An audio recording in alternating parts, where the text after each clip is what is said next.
The I Ching is a living transmission of the divine, of consciousness. The I Ching, the Book of Change, is a map of the 64 changing cosmic frequencies of life, of consciousness. This is an ancient wisdom from thousands of years ago that was used to track and harmonize with the forces of nature in order to guide the people, an empire, a civilization. In the 1960s, humanity discovered the 64 genetic codons, our DNA. Magically, they have the same mathematical formula, the same exact geometry as the 64 I Chings.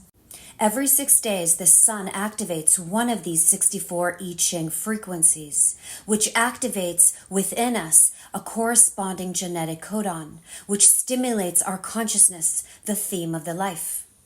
When we enter into contemplation with a particular I Ching, especially with the I Ching the sun activates each week, then life sends us the experiences we need to unlock the shadow, which raises our vibration and awakens the divine within. The intention of this video is to serve you in the highest blessed way. This is abstract energy of sensing, so receive this message with your heart and body. This week, the sun within us, consciousness life, activates the 12th I Ching. The transformational path of this frequency moves us from the shadow of vanity to the highest vibration of purity, and it's through the path of discrimination. The I Ching is a living wisdom, a transmission, which means there are no experts, especially not me. There is only our listening. The deeper we listen, the deeper the mystery opens up before us. This 12th I Ching is unique because it's an anomaly, a point of closure. If the human journey comes to an end, this is the I Ching that would close it. There are 22 codon rings, groups of I Chings linked together in a mysterious and magical pattern according to the structure of our genetic codes. Let's pause for a moment and consider the miracle of our genetic code. It's a code that dictates how all organic life is built. It's literally an instruction manual, and the body has to follow it exactly. And within this matrix, there are 3 specific codes that signal when the body has to stop building proteins. And these are called stop codons. So they're chemical signatures that geneticists refer to as traffic lights. And essentially, they control the way in which chemicals are built in the body. So this I Ching offers us a mirror of this process, and the 12th I Ching is the third and final of these 3 stop codons, and they're known collectively as the Ring of Trials. But the 12th I Ching has another secret, because it's also part of the Ring of Secrets, which is a code within a code, and it's the only place you see this happen. So it's a deep secret. There always has to be a secret. There are codes within the human body that are dormant, that would only be switched on at a specific time in our evolution.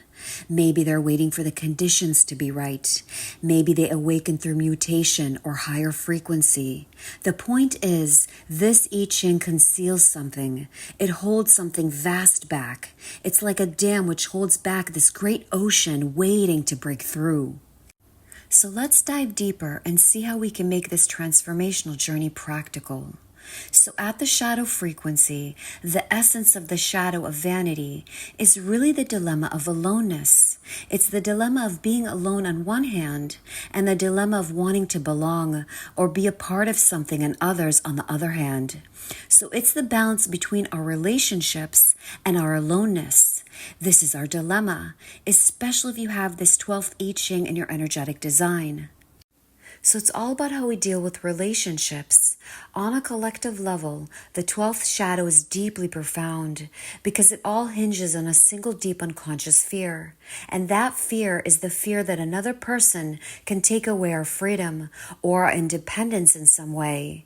And we can see that this is a deep victim belief structure, that another can do something to us that takes something away from us. And this is actually the foundation of vanity.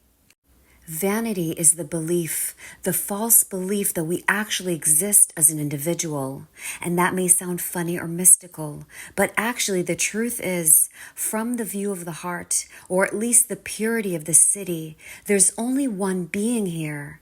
There's only one of anything, because we're all a single consciousness. I know this may be a lofty concept for many. But the deep dilemma, if we're operating at the shadow, is the fear that others can take away the spirit of our freedom. And at the shadow level, it's the same fear that makes us emotionally very cautious. And this is the hallmark of this I Ching, emotional caution. And at the same time, we can be very volatile beneath the surface. People with this 12th I Ching in their energetic design can appear very collected, very calm, and yet there are deep-seated boundaries inside them that probably evolved in early childhood, and these boundaries are designed to keep others away in order to prevent others causing us harm. So through this 12th shadow, we only really allow people to come into our hearts occasionally in controlled bursts. There is this unconscious childhood fear dictating all this. And what it means is other people can become very frustrated with us because they're always left wanting more, because we're always so guarded. That represents one extreme. The other side of the spectrum has the opposite effect. The 12th shadow can appear extremely emotional and even a little bit crazy, and this can dominate the life, specifically destroying our relationships. We have to remember that this is really about a fear under the surface. All the shadow frequencies are about fear. So our fear prevents us from loving fully or from receiving love. And to receive another's love, that could be the most terrifying thing for this 12th shadow. So the result of all this, we can become the kind of person who's always looking for more space. But ironically, it's never enough. So relationships can be the 12th shadow's enemy. And the other thing to note about this 12th shadow, it's really sharp and clever. It has this laser-like mind that makes us believe that we alone can see the real reasons for everything. We can easily use this kind of mind to push others away or to make others wrong. Vanity creates all kind of unconscious belief systems that keeps others away from our heart. So in essence, the 12th shadow is a great fear key, a deep fear of being emotionally overwhelmed, of not being able to cope with the frequencies of emotions when they run away inside us.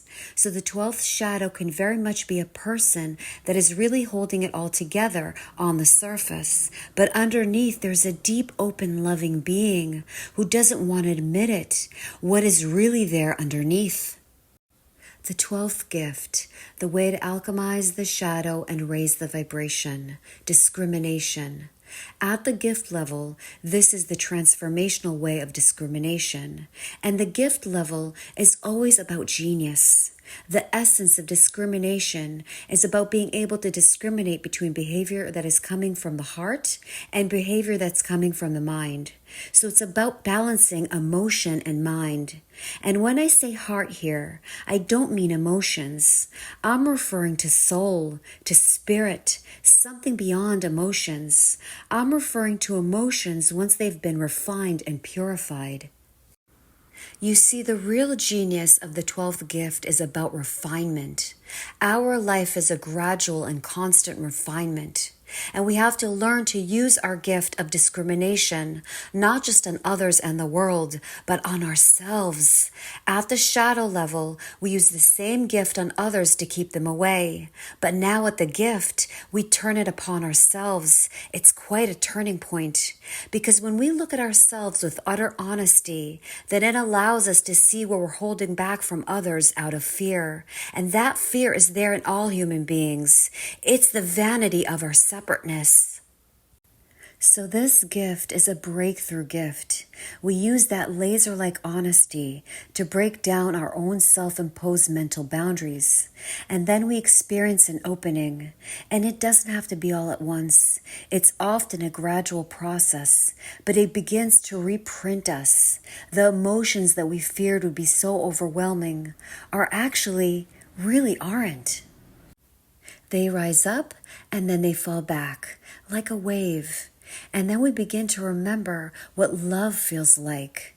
We no longer need to be afraid. And it's through this gift of discrimination that we begin to let others in. And as we let the world in once again, our heart begins to expand. Not in a kind of codependent relationship, but just the feeling of love, of self-love, of the love of life. And the process continues because we have to let it all in. We have to let in the emotions of the world and the wounds of the world, the wounds of others, all of that into our being, into our heart. And it's a great fear. But as we learn to discriminate, we realize that other people really can't touch us. Most of the time, it's other people's stuff that we need to disentangle from. So we slowly realize that nothing exists outside us and nothing can touch the purity that's in our heart. So we let the world into our heart and we finally taste that freedom that we've been seeking for so long. And as our search deepens into this discrimination, we realize that we don't want to be alone. We want to live in love with an open heart. This is the 12th gift. That aloneness we were seeking is not aloneness, but purity. It's the purity of our own heart, and it doesn't depend on any external condition. That is the beautiful secret that we learn through this gift. If you have the 12th I Ching, the 12th gift in your energetic design, then you need to realize emotions are not the enemy. We have to let life and let love into our heart. And if necessary, we have to let it wound us. We cannot hold anything back. This is a powerful thing because we realize that nothing and no one can really wound us. The pain may remind us of an early childhood belief system that we're still holding on to, but it's not who we really are. That's the point. Through this gift, we stop being the observer of love in life and become the embodiment of love. And our true genius is to help others with the same leap. So the 12th gift is a great gift of love. And the genius of this gift is also acoustic. It's rooted in sound and the use of our voice. And when we come from this place, this pure place inside, rather than the shadow of fear, then our voice has the power to serve the heart, the soul, the spirit of others. The 12th city, the highest vibration, purity. The city is the divine essence of life. And the 12th city shows us that we are nothing but purity. And that is what is hiding all along in vanity. The only purity there is the purity of our heart. There is no other purity, and nothing and no one can ever take that away from us, no matter what they try to do to us, no matter how horrendous the outer conditions might get. No one can touch the purity of our heart. That is the magical realization of the 12th city. So in other words, we could be locked up in prison, but they can never stop our love. Because when we get in touch with our heart, when we really get in tune with it, all of our relationships and all our dilemmas are instantly resolved. Because we cannot be tarnished, not by anyone or anything external. Because there is no external. It's all just us. It's all just manifestations of the one same thing, one single consciousness. If you have this 12th I Ching, your purity will always be tested. That is part of the transformational journey of this I Ching, and it's why it's part of the ring of trials and also the ring of secrets. There is a secret for us all here to learn, and the secret is that everything and everyone is inside us. So we simply have to let it all in, because there is no outer, there is no other, just one. I know this sounds new agey, but it remains a truth. The 12th I Ching is about letting life experiences polish our heart. It's this journey of refinement, and then we can let our heart shine out. It's the love we experienced as a child, that purity, that innocence that we're each here to remember over and over again until we embody it. Ultimately, it's the purity of our heart, particularly through our speech, our voice, song, chant, and sometimes it's also through our silence. Our purity will remind others, all others, that they too are of the same heart, the one heart. We're all here for love. There's no other reason for existence. The 64 cities are the many names of love. The names are not the territory. The territory is the living, breathing expression of love. And love is pure. Nothing else matters but love. It's waiting to break through inside each one of us. It's our essence. It's our heartbeat. It's our home. I empower you this week to create space, get to higher awareness, notice your thoughts, feel all the sensations fully that come up in the body. Shine the light of awareness to your heart, the purity of the heart. Try viewing life through the eyes of a child and allow the heart to listen, feel, and see the love in the world. Remember, love yourself and choose to be blessed.